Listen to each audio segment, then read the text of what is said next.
what I want to talk about, within Meebo, we had one thing that we always wanted to do, and that was we always wanted to make sure we had a plan B. And so we were always really, really good about this. For those of you not familiar with Meebo, we were on the back of AIM, we were on the back of all these other things, and we knew that we could be turned off at any second.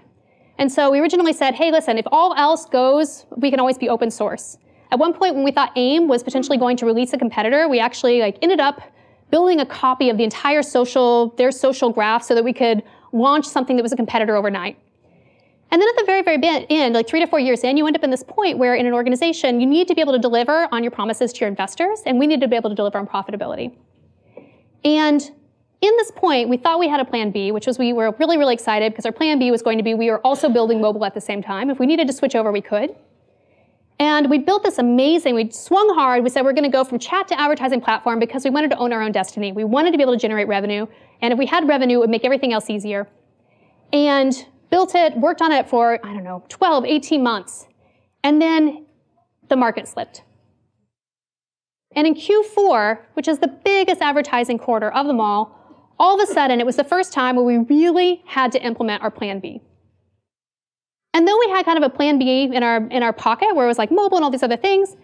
what we realized at that point, and what I realized at that point, was that the plan B was there, but the team was not.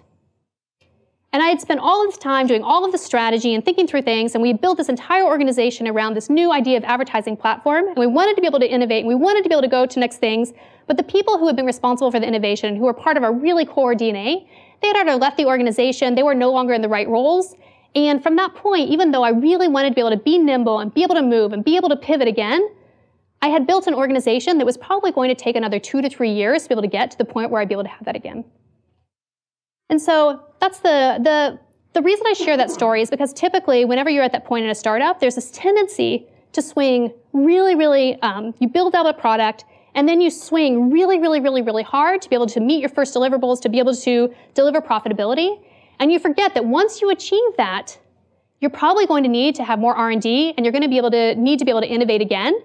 And if you swing too hard and you omit some of those really wonderful key initial players, you may not have that plan B, and you should have gotten more buy-in from the organization overall.